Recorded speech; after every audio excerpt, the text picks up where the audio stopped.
Hello दोस्तों, हमारी YouTube channel emotional story by Anabia में स्वागत है। दोस्तों, आपकी बहन आपका दोस्त हाजिर है आपकी खिदमत में एक और नई कहानी लेकर आई हूँ। आप जितना प्यार मेरी कहानियों से कर रहे हैं, मैं आपका बहुत शुक्रगुजार हूँ। दोस्तों, आइए चलते हैं आज की कहानी पर। दोस्तों, अगर आपने अभी तक चैनल को सब्सक्राइब नहीं किया है तो प्लीज़ अभी सब्सक्राइब कर लीजिए, ताकि हमारी हर वीडियो आप तक सबसे पहले पहुँचे। राजकुमारी सिंड्रेला की कहानी इतनी मशहूर है कि इसे आप सभी को एक बार ज़रूर पढ़नी चाहिए। यह कहानी बच्चों में तो बहुत ही लोकप्रिय है। हमने इसमें सिंड्रेला की कहानी को लिखा है। उम्मीद है आप सभी को सिंड्रेला की इस कहानी से अच्छी सीख मिलेगी। डिज्नी राजकुमारी सिंड्रेला की कहानी। प्राचीन समय की बात है। कहीं दूर देश में सिंड्रेला नाम की एक लड़की रहती थी। खूबसूरत होने के साथ साथ सिंड्रेला बहुत समझदार और दयालु भी थी। सिंड्रेला की माँ का बचपन में ही देहांत हो गया था। माँ के देहांत के बाद सिंड्रेला के पिता ने दूसरी शादी कर ली थी। अब वह अपने पिता सौतेली माँ के और 2 सौतेली बहनों के साथ ही रहा करती थी। सौतेली माँ और बहनें सिंड्रेला को बिल्कुल भी पसंद नहीं करती थी। उसकी खूबसूरती और समझदारी से वे तीनों हमेशा जलती रहती थी, क्योंकि उसकी दोनों सौतेली बहनें न तो खूबसूरत थी और न ही समझदार। एक दिन की बात है, सिंड्रेला के पिता को किसी काम के लिए बाहर जाना पड़ा। सिंड्रेला के पिता के बाद सौतेली माँ ने सिंड्रेला के साथ बुरा बर्ताव करना शुरू कर दिया। सबसे पहले तो उसने सिंड्रेला की खूबसूरत वस्त्र को उतरवा लिया और उसे नौकरानियों वाले कपड़े पहनवा दिए। इसके बाद उन तीनों ने सिंड्रेला के साथ नौकरानी जैसा व्यवहार करना शुरू कर दिया। वो उससे खाना बनवाती, घर की सफाई करवाती, कपड़े और बर्तन धुलवाती और घर के बाकी सारे काम करवाती। यहाँ तक कि उन तीनों ने सिंड्रेला का कमरा भी उसने छीन लिया और उसे स्टोर रूम में रहने के लिए मजबूर कर दिया। बेचारी सिंड्रेला के पास उनकी बात मानने के अलावा कोई चारा नहीं था। आसपास के पेड़ों पर रहने वाले पक्षी और स्टोर रूम के चूहों के अलावा सिंड्रेला का और कोई दोस्त नहीं था। वह दिन भर काम करती और रात में अपने दोस्तों से बात करते सो जाया करती थी। जिस देश में सिंड्रेला रहती थी, एक दिन वहां के राजा के सिपाहियों ने बाजार में घोषणा करवाया कि राजकुमार की शादी के लिए राजा ने महल में एक समारोह का आयोजन करवाया है।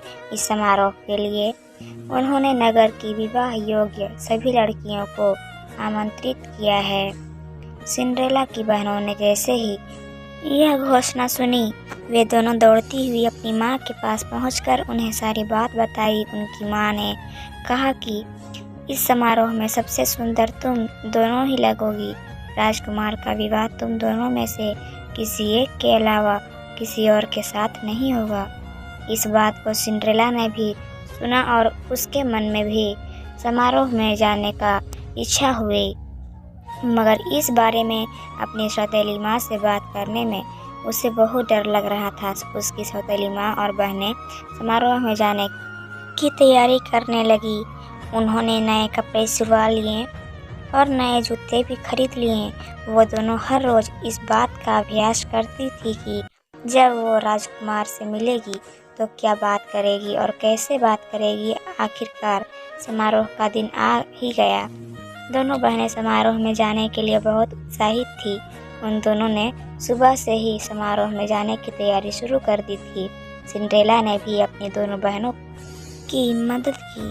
अपनी बहनों को पूरी तरह तैयार करने के बाद सिंड्रेला ने बहुत हिम्मत जुटाई और अपनी सौतेली माँ से पूछा कि अब मैं भी विवाह योग्य हो गई हूँ, क्या मैं भी समारोह में जा सकती हूँ। यह सुनकर वे तीनों जोर जोर से हंसने लगी और कहा, राजकुमार को अपने लिए पत्नी चाहिए, नौकरानी नहीं। यह कहकर वो तीनों वहाँ से चली गई। उनके जाने के बाद सिंड्रेला बहुत उदास हो गई और रोने लगी। तभी उसके सामने एक तेज रोशनी आई जिसमें से एक परी निकली। परी ने सिंड्रेला को अपने पास बुलाया और कहा, मेरी प्यारी सिंड्रेला, मैं जानती हूँ कि तुम क्या दुखी हो, मगर अब तुम्हारे मुस्कुराने का समय आ गया है। तुम भी उस समारोह का हिस्सा बन पाओगी।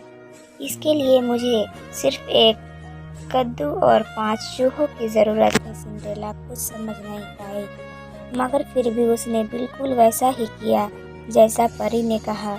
वह दौड़ती हुई रसोई घर में गई और एक बड़ा सा कद्दू उठा कर लाई। उसके बाद वह स्टोर रूम में गई और अपने मित्र चूहों को ले आई। सब कुछ मिल जाने के बाद परिया ने अपनी जादुई छड़ी को घुमाया और कद्दू को एक बग्घी में बदल दिया। फिर वह चूहों की तरफ मुड़ी और उसमें से 4 चूहों को खूबसूरत सफ़ेद घोड़ों में बदल दिया और एक चूहे को बग्घी चालक बना दिया। यह सब देखकर सिंड्रेला को अपनी आंखों पर विश्वास नहीं हुआ। इससे पहले कि वह सब कुछ पूछ पाती, परी ने अपनी छड़ी घुमाई और सिंड्रेला को एक खूबसूरत राजकुमारी की तरह सजा दिया। उसके शरीर पर एक बहुत सुंदर गाउन और पैरों में चमचमाते जूते थे। वह समारोह में जाने के लिए पूरी तरह तैयार थी और इस खुशी से वह फूली नहीं समा रही थी। परी ने सिंड्रेला से कहा, अब तुम समारोह में जाने के लिए पूरी तरह तैयार हो गए, मगर ध्यान रखना, रात को 12 बजे से पहले तुम्हें घर पहुंचना होगा, क्योंकि 12 बजे के बाद जादू का असर खत्म हो जाएगा और तुम अपने असली रूप में आ जाओगी। सिंड्रेला ने परी को धन्यवाद कहा और बग्घी में बैठकर महल की ओर निकल पड़ी। जैसे ही सिंड्रेला महल पहुंची, सबकी नज़र उस पर आ टिकी।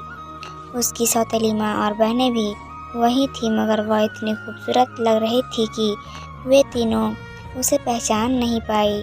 तभी सिंड्रेला ने देखा कि राजकुमार सीढ़ियों से उतरते हुए नीचे आ रहे हैं। सब लोग उनकी तरफ देखने लगे। जैसे ही राजकुमार की नज़र सिंड्रेला पर पड़ी, वे उसे देखते ही रह गए। समारोह में मौजूद सभी राजकुमारियों के पास न जाकर राजकुमार सीधे सिंड्रेला के पास आए और अपना हाथ उसकी ओर बढ़ाते हुए कहा कि राजकुमारी, क्या आप मेरे साथ नाचना पसंद करेंगी? सिंड्रेला ने शर्माते हुए अपना हाथ राजकुमार के हाथ में दे दिया और दोनों नाचने लगे। सिंड्रेला राजकुमार के साथ नाचते नाचते इतना खो गई कि उस समय का ध्यान ही नहीं रहा। तभी अचानक उसकी नज़र दीवार पर लगी। घड़ी पर गई, 12 बजने ही वाले थे और सिंड्रेला को परी की बात याद आ गई। परी की चेतावनी याद आते ही वह घबरा गई और राजकुमार को वहीं छोड़कर भाग गई। सिंड्रेला को इस तरह अचानक भागता देखकर राजकुमार भी उसके पीछे पीछे दौड़े। जल्दीबाजी में दौड़ने की वजह से सिंड्रेला का एक जूता निकल गया और महल के बाग में ही छूट गया। वह फटाफट अपनी बग्घी में बैठी और घर को लौट गई। जब उसे ढूंढते हुए राजकुमार बाहर आए तो उन्हें बगीचे में सिंड्रेला का जूता मिला। यह देखकर राजकुमार दुखी हो गए और सोचा कि वह सिंड्रेला को ढूंढ कर ही रहेंगे। अगले दिन राजकुमार ने अपने सिपाहियों को बुलाया और उन्हें जूता थमाते हुए कहा कि शहर के हर घर में जाओ और समारोह में आई हर लड़की को यह जूता पहना कर देखा। जिसके भी पैर में यह जूता आ जाए उसे यहाँ ले आओ। सिपाहियों ने बिल्कुल ऐसा ही किया। वे शहर के हर घर में गए और समारोह में आई हर लड़की को जूता पहना कर देखा। किसी को जूता छोटा पड़ रहा था तो किसी को बड़ा। सारा शहर घूमने के बाद आखिर में सिपाही सिंड्रेला के घर पहुँचे। जैसे ही सिंड्रेला ने सिपाहियों को देखा तो उसको समझ गई कि ये राजकुमार के कहने पर आए हैं और वह खुशी से दरवाजे की तरफ दौड़ी। उसी समय उसकी सौतेली माँ ने उसका रास्ता रोक लिया। सौतेली माँ ने सिंड्रेला से पूछा, तुम कहाँ चली? सिपाही, उस लड़की के लिए आए हैं जो कल रात समारोह में थी। तुम तो कल गई ही नहीं थी, तो तुम नीचे जाने की ज़रूरत ऐसा कहा। उसकी सौतेली माँ ने सिंड्रेला को स्टोर रूम में ताला बंद कर चाबी अपने जेब में रख ली। जब सिपाही जूता लेकर घर में आए तो उसकी दोनों बहनों ने उस जूते को पहनने की कोशिश की, मगर वो दोनों नाकाम रही। वही निराश होकर सिंड्रेला रोने लगी। उसे रोता देख उसके चूहे मित्र को एक उपाय सूझा। दरवाजे के नीचे से निकलकर वह दौड़ते हुए नीचे गया और चुपके से सौतेली माँ की जेब से चाबी निकाल लाया और सिंड्रेला को दे दी।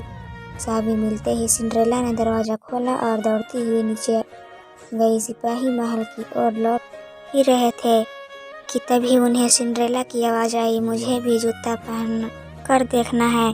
यह सुनकर सौतेली माँ और बहनें हंसने लगी, परंतु सिपाही ने सिंड्रेला को भी जूता पहनने का मौका दिया। जैसे ही सिंड्रेला ने जूते को पैर में पहना, वह आसानी से उसके पैर में आ गया। यह देखकर सभी आश्चर्यचकित रह गए। तब सिपाही ने सिंड्रेला से पूछा, क्या यह जूता आपका ही है? इस पर सिंड्रेला ने हाँ, मैं अपना सिर हिलाया। सिपाही सिंड्रेला को बग्गी में बिठाकर महल ले गए, जहां उसे देखकर राजकुमार बहुत खुश हुए। उन्होंने सिंड्रेला के सामने शादी का प्रस्ताव रखा, जिसे उसने प्रसन्नता से स्वीकार कर लिया। राजकुमार और सिंड्रेला की शादी हो गई और वो एक दूसरे के साथ खुशी खुशी महल में रहने लगे। कहानी से सीख, हमें बुरे समय में भी उम्मीद नहीं छोड़नी चाहिए। अच्छी सोच रखने वालों के लिए कोई तो रास्ता निकल ही आता है। आप सभी को सिंड्रेला की कहानी कैसी लगी? उम्मीद है आप सभी को इस कहानी से। तो दोस्तों, ये कहानी आपको कैसी लगी? अगर अच्छी लगी हो तो कमेंट बॉक्स में ज़रूर लिखना। और दोस्तों, मेरी पूरी कहानी सुनने और देखने के लिए धन्यवाद दोस्तों। फिर मिलते हैं अगली कहानी में। बाय।